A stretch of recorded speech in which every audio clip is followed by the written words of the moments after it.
जगतसिंहपुर थाना रे दिनकु दिन लोकंर प्रति दुर्व्यवहार बढ़ी चलथिबा अभियोग होउछि। केउ अभियोगकारी को थाना को डकाई चापड़ा मारिलानी तो केउ अभियोगकारी को थाना को आसी कलम कागज मागिले सेमानंकु नाली आखि देखाई कहउचंती जाहांकु भोट देइच सेमानंकु मागो। एभଳି बहु अभियोग हेउथिबा सुनिबाक मिलुछि। थाना अंचल रे सुना गहना लूट हेउछि हेले पुलिस अभियुक्तंक टेर पाउनी। एणे किंतु गरीब अभियोगकारी मानकु नाली आखि देखाई चर्चार बळयक आछंती। जगतसिंहपुर थाना रे अभियोगकारी को दरखास्त देबा निमंते मिलुनी कागज कलम।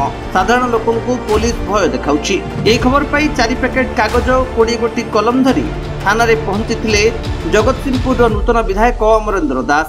आउ थाना अधिकारी को चेतावनी देले साधारण लोकंकु नम्र एवं भलो व्यवहार कर आ अभियोगकारी को बसिया पाई टिके जागा देउन। भगवान मते से सक्षम देइछंती जागा देखाओ मु घर कर देबी। थाना रे मो लोक सेठरे बसी तांकर अभियोग लेखि आपन को देबे।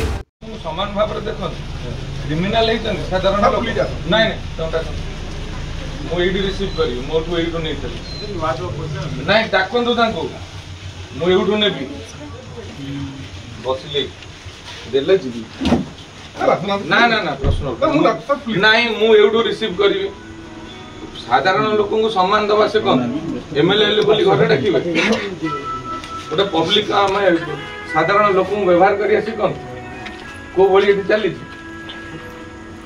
आपण लोक को देबे नहीं एफआईआर लिखे को कागज देबे नहीं कलम देबे नहीं तम कौन कहले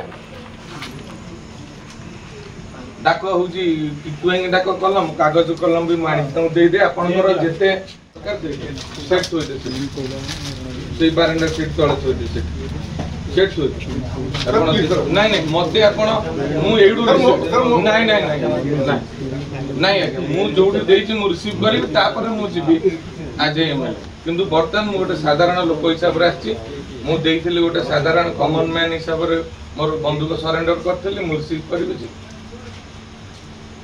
मु छात्र जो मत जानी समझते मु आम को व्यवस्था भीतर आसी मैं जानी मु केबे बारंडा रे बसी नथली मु आसे भी नहीं थाना एई बड़ी व्यवहार पे एटीट्यूड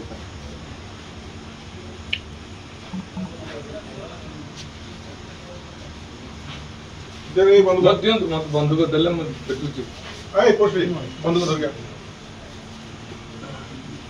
किंतु बहुत दिन है थाना रे बाबू माने गादी माड़ी बसथिबारु पुराना लोभ छाड़ू नथिबा अभियोग होउछि।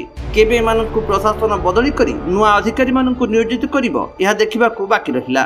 जगतसिंहपुर राकेश कुमार राय को रिपोर्ट, विश्व विजयी न्यूज ओडिशा।